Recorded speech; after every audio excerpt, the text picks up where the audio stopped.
We told you about New Mexico's crucial role in getting the space program off the ground, but you may not know about a dark past involving dozens of chimps. They underwent extreme testing to pave the way for exploration. Some even died. Anchor Royal Day explains the history of the tests and where those chimps are now.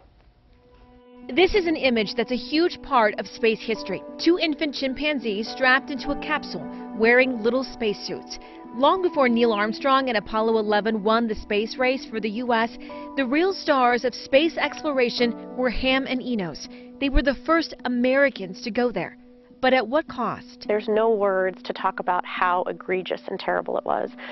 Absolutely for the animals, the chimpanzees who are alive today are the survivors. Laura Bonner of Animal Protection New Mexico says Ham and Enos, along with about a dozen other chimps, were trained by the government for space. Now, Ham and Enos survived their 1961 journey and provided valuable information on how living creatures would do in orbit. But space research was just a part of the government's plan for chimps. Everything from crash tests for seatbelts to testing on insecticides, trauma testing like gunshot wounds. The U.S. Air Force reportedly took 65 infant chimps from West Africa.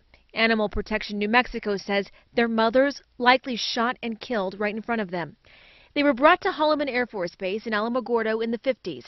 Some prepped for space, others eventually went into a private primate research lab in Alamogordo.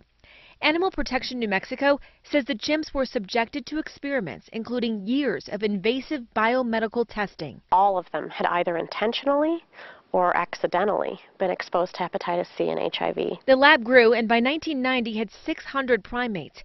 Animal activists say the chimps were kept in cement, windowless cages. Some died of heat exhaustion. One, who miscarried, didn't get the medical attention she needed until 2 months later. When they finally took her in to have her looked at, they drained 2 liters of pus from her abdomen. They saw the fetal head poking through the uterus. The lab was eventually shut down after public outcry over how it was treating the animals. Some of the chimps were then handed over to Dr. Carol Noon, the founder of Save the Chimps, who retired them at a sanctuary in Florida. Others went to a lab in Texas. Activists want the chimps out of this lab.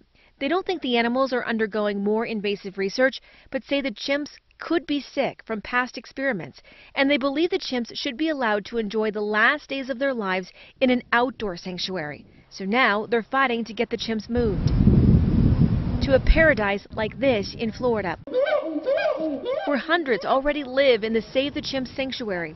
It's far from their Alamogordo, New Mexico past, where most of them lived in a research lab for years.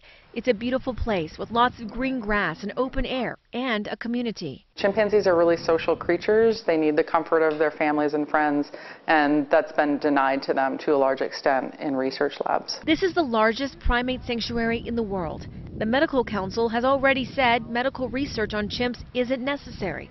But as these chimps enjoy a life of being permanently retired, safe from research facilities, some of their relatives are still in Texas, waiting for that same coveted title. I'll keep you posted on that fight to get them a new place to live. Royal Day, KOAT, Action 7 News. Monsoon season.